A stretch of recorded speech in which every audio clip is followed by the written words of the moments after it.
Hello everyone, I'm Ecogh Lojicul and this is my cooking and home show. Today is filled with everything you need to know to go green. From locally sensible recipes to do-it-yourself sustainable tips, our episode this afternoon is jam-packed with surprises.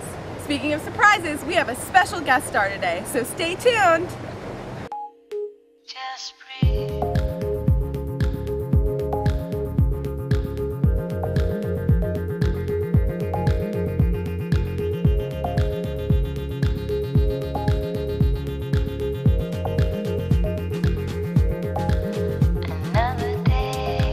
Here's world-renowned Hutchins professor here to tell you how to reduce, reuse, and recycle. Thank you, Ecogh Lojicul. It's really a pleasure to be on this show. Thank you so much for inviting me. Yes, I have a number of suggestions. Most importantly, I think we need to learn how, just in general, how to live more lightly on the planet. Number one, I would think, might be we're thinking about buying less things. And think about it, whenever you want to buy something, do you really need it? Where did it come from? Who made it?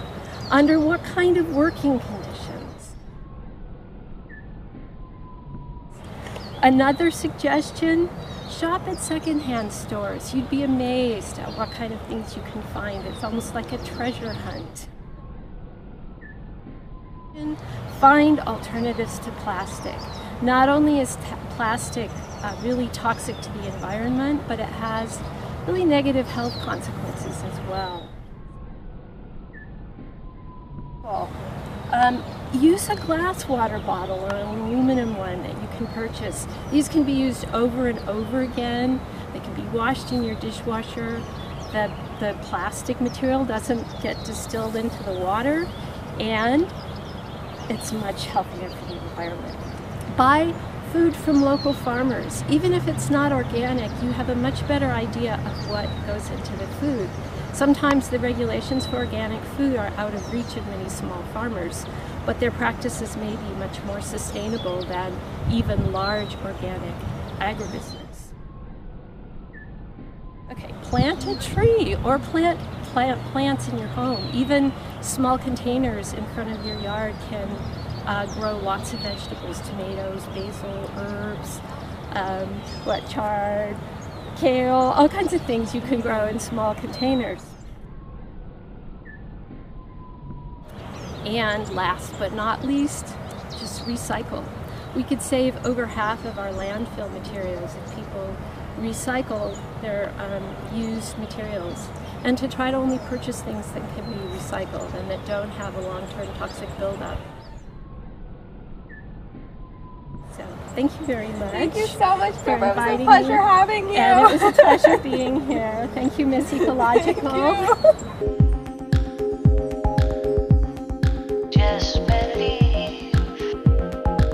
Just breathe.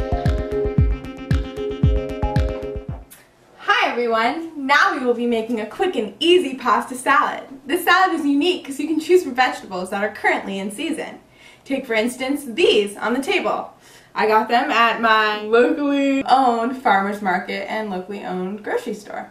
Okay, so the first step to making this salad is to cook the pasta. While we're cooking the pasta, I'm going to cut some of the vegetables.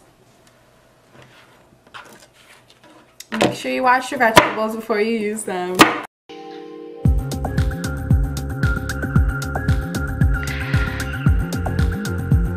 I'm used to it by now.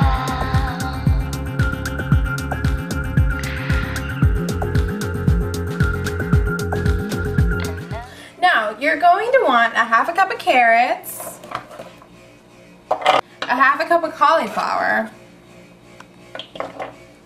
and a half a cup of celery, a full cup of broccoli,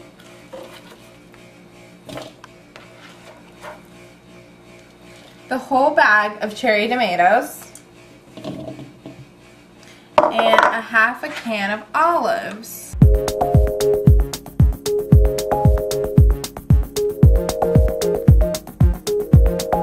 Now that we've drained the pasta, we're going to combine all of our ingredients together. So I'm gonna put the pasta in the big bowl with all the veggies, and I just want to remind you that it doesn't matter what vegetables you use, whatever's in season. And then you're gonna put in a cup of Italian salad dressing, just to get everything nice and delicious. Lots of tomatoes. Ooh, it smells delicious. Now I'm gonna refrigerate this overnight.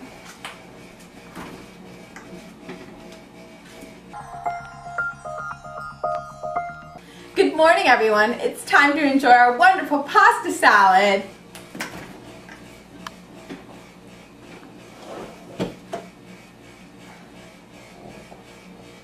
Now I refrigerated it overnight, so it's nice and cold for everyone to enjoy.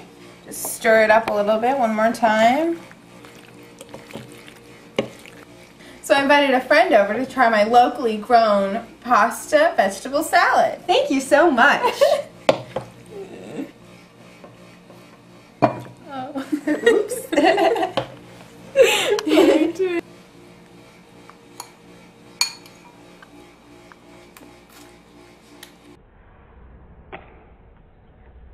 Wow. Delicious. Thanks for tuning in. See you back next week. I hope you enjoyed that recipe today. Stay tuned for a word from one of our key sponsors. Hi everyone, I'm Kamantha Bellingham from Kamantha Bellingham Green Industries. Today we're going to do a DIY project together.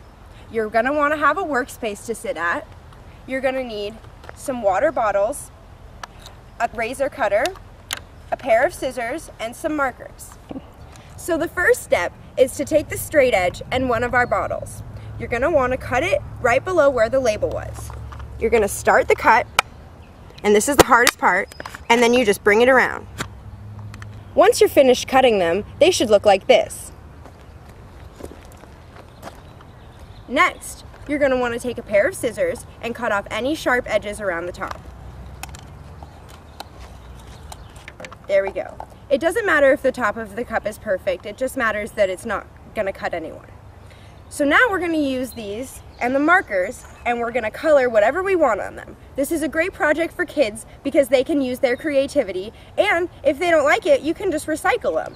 Now it doesn't matter if you color everything in because honestly, they're not going to last that long anyway. This is the finished product. You can use them as party cups or for a fun kids project. Remember, you can color whatever you want on them, and you can use all sorts of markers. And this is just one of the fun ways that you can reuse plastic water bottles. For more ideas, go to kamanthabellingham.greenindustries.com.